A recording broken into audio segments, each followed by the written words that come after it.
ဒါကြောင့်မလို့ကျွန်တော်ခွန်အားပေးခြင်းပါတယ်ယေရှုဘုရားကိုခေါ်ကြည့်ပါတရားတဲ့တာတဲ့မှာဘယ်လောက်ထိအခက်အခဲပြဿနာတွေရှိပါစေတရားတဲ့တာတဲ့မှာဘယ်လောက်ထိစေရချင်းတွေပြဿနာတွေမျောလင့်ခြင်းမရှိနေပါစေယေရှုဘုရားကိုခေါ်ကြည့်ပါယေရှုဘုရားတကယ်အသက်ရှင်တော်ဘုရားဖြစ်ပါတယ်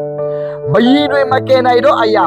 ဘိုလ်ချိုးတွေမကယ်နိုင်တော့အရာပညာရှင်တွေမကယ်နိုင်တော့အရာကိုယေရှုဘုရားတကယ်ကယ်နိုင်တော့ဘုရားဖြစ်ပါတယ်ယေရမိအခန်းကြီး30တော့အပိုင်းငယ်တော့မှာငါကိုခေါ်တော့ငါထုတ်ပြီသူကဂတိပေးထားတယ်အဲ့ဒီဘုရားခရစ်ယာပဲခေါ်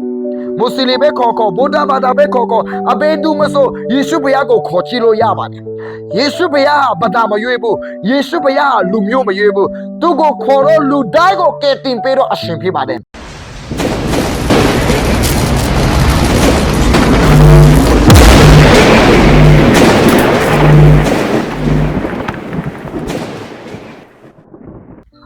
ဟာလေလုယာယေရှုခရစ်တော်နာမ၌မေဂလာပါလို့အလောကိုနှုတ်ဆက်ပါတယ်ဒီကနေ့ကျွန်တော်ဘာခွန်အားပေးချင်တာလဲဆိုရင်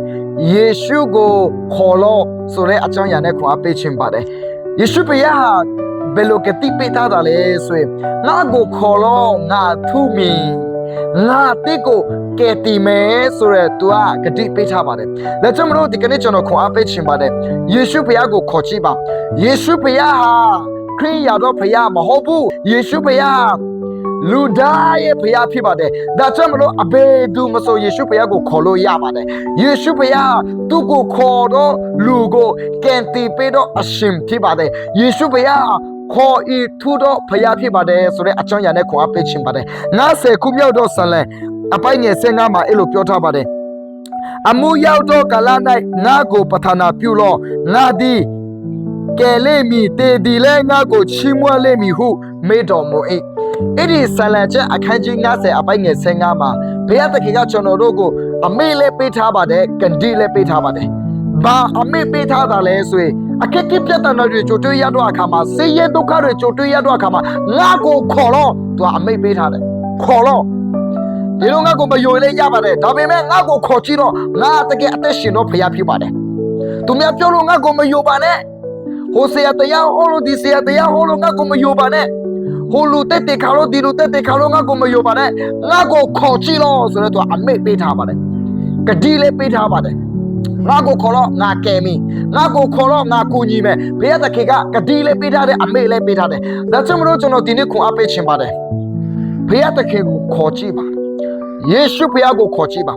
ယေရှုဘုရားတကယ်အသက်ရှင်တော်ဘုရားယေရှုဘုရားတကယ်ဘုရားတကဘုရားတကဘုရားကဲတင်ပေးတော့အရှင်ဖြစ်ပါတယ်ဒါကြောင့်မလို့ဒီကနေ့ကျွန်တော်တို့မြန်မာပြည်မှာကြီးလိုက်စားပါဦးငါလေလို့တော့အသေးကြောင့်အခက်အခဲပြဿနာတွေအများကြီးရှိတယ်ရေလည်းကြီးတယ်ကျွန်တော်တို့မြန်မာပြည်မှာကြီးအစီပီမှုတွေဘာတစ်ခုမှမရှိဘူးအခက်အခဲပြဿနာတွေပဲဒါကြောင့်မလို့ကျွန်တော်ခွန်အားပေးခြင်းပါတယ်ယေရှုဘုရားကိုခေါ်ကြည့်ပါတရားတဲ့တာတဲ့မှာဘယ်လောက်ထိအခက်အခဲပြဿနာတွေရှိပါစေတရားတဲ့တာတဲ့မှာဘယ်လောက်ထိစေရချင်းတွေပြဿနာတွေမျောလင့်ခြင်းမရှိနေပါစေယေရှုဘုရားကိုခေါ်ကြည့်ပါယေရှုဘုရားတကယ်အသက်ရှင်တော်ဘုရားဖြစ်ပါတယ်ဘယီတွေမကယ်နိုင်တော့အရာဘိုလ်ချိုးတွေမကယ်နိုင်တော့အရာပညာရှင်တွေမကယ်နိုင်တော့အရာကိုယေရှုဘုရားတကယ်ကယ်နိုင်တော့ဘုရားဖြစ်ပါတယ်ယေရမိအခန်းကြီး30တော့အပိုင်းငယ်တော့မှာငါကိုခေါ်တော့ငါထုမိသူကဂတိပေးထားတယ်ဘုရားဟာဂတိပေးဂတိတည်တော့ဘုရားဖြစ်ပါတယ်လူလိုမဟုတ်ဘူးဘယီလိုမဟုတ်ဘူးသခင်လိုမဟုတ်ဘူးသူကကျွန်တော်တို့လူသားတို့ပညာရှိတို့ဂတိမတည်တော့မဟုတ်ဘူးတကယ်သူကပြောဂတိတည်တော့ဘုရားဒါကြောင့်မလို့ဘုရားသခင်ကပဲလို့ပြောထားတယ်ငါကိုခေါ်တော့ငါထုမိဂတိပေးထားတယ်အဲ့ဒီဘုရားဟာကောကိနဲ့မြေကြီးကိုဖန်ဆင်းတော့ဘုရားဖြစ်ပါတယ်အဲ့ဒီဘုရားလူတိုင်းကိုချင်းတော့ဘုရားဖြစ်ပါတယ်ဒါကြောင့်မလို့သူကပဲလို့ပြောထားတယ်ငါကိုခေါ်တော့ငါထုမိဒါကြောင့်မလို့ဒီနေ့ကျွန်တော်ခွန်အားပေးခြင်းပါတယ်ကျွန်တော်တို့ရဲ့အသက်တာထဲမှာမျောလင့်ခြင်းမရှိတော့တဲ့အရာအများကြီးရှိပါတယ်ကျွန်တော်တို့မျောလင့်ထားတယ်ဒါပေမဲ့မျောလင့်ထားတယ်လို့မဖြစ်လာဘူးကျွန်တော်တို့ကိုကူညီမဲ့လူလည်းမရှိဘူးကျွန်တော်တို့ကိုမဆားမဲ့လူလည်းမရှိဘူးကျွန်တော်တို့ကိုကယ်တင်မဲ့လူလည်းမရှိဘူးအဲ့ဒီအချိန်မှာကိုမတက်တဲ့နဲ့စိတ်မပြည့်နဲ့ဘာကြောင့်လဲဆိုရင်ယေရှုဘုရားကိုခေါ်ကြည့်ပါယေရှုဘုရားငါကိုခေါ်တော့ငါထုမိဆိုတော့သူကဂတိပေးထားပါတယ်အဲ့ဒီဘုရားခရစ်ယာပဲခေါ်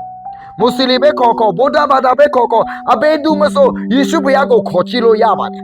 ယေရှုဘုရားဟာဘာသာမရွေးဘူးယေရှုဘုရားဟာလူမျိုးမရွေးဘူးသူကိုခေါ်တော့လူတိုင်းကိုကယ်တင်ပေးတော့အရှင်ဖြစ်ပါတယ်ဒီဒါကြောင့်မလို့ဒီကနေ့ကျွန်တော်ခွန်အားပေးခြင်းပါတယ်ယေရှုဘုရားကိုခေါ်ချပါယေရှုဘုရားတကယ်အသက်ရှင်တော့ဘုရားကယ်တင်နိုင်တော့ဘုရားဖြစ်ပါတယ်ဆိုရဲခွန်အားပေးခြင်းပါတယ်အားလုံးကိုဘုရားတကယ်ကောင်းချီးပေးပါစေအာမင်